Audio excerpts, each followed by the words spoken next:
Blood के बारे में हम लोग बात करेंगे। ब्लड का अध्ययन सेरोलॉजी और हेमाटोलॉजी दोनों कहा जाता है।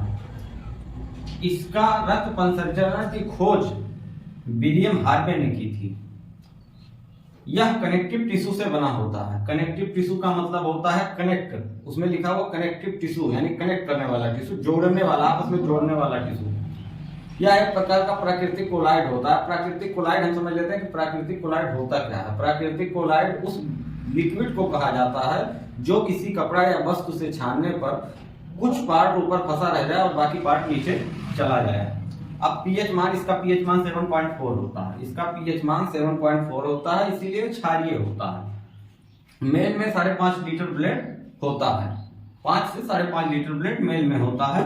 और इसमें जब 5.5 लीटर ब्लड मेल में होता है तो 12 से 16 ग्राम आपका ग्राम पर डेसीलीटर के हिसाब से ना भाई 12 से 16 ग्राम आपका एचबी होता है, हीमोग्लोबिन। अब फीमेल में 5.5 लीटर ब्लड होता है और इसका एचबी 5 से 5.5 लीटर होता है। ब्लड का निर्माण कहाँ होता है? ब्लड का निर्माण, इसका निर्माण बोन मैरो में होता है। बड़े लोगों में जो हड्डी के बीच में गुद्दी होती है उसमें बोन का निर्माण होता है। और छोटे बच्चों में भ्रूण में जो निर्माण होता है ब्लड का, वो लीवर में होता है। अच्छा, आप बात करते हैं कि ब्लड स्टोर कहाँ होता है, किस जगह इसका स्टोरेज कहाँ है और किस जगह स्टोर होता है। तो ये स्प्लीन में स्टोर होता है।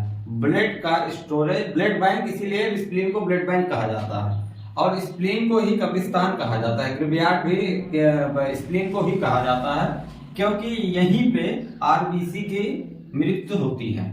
आरबीसी की मृत्यु स्प्लीन में ही होती है और यहीं पे ब्लड बैंक भी इसी को कहा जाता है।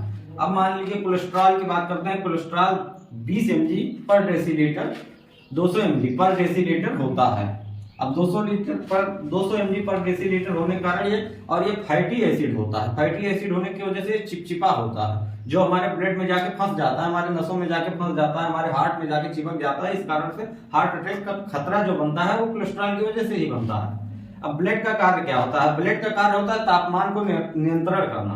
तापमान को नियंत्रण ब्लड करता है और पोषक तत्वों का परिवहन करता है। CO2 का ले जाना और CO2 का छोड़ना।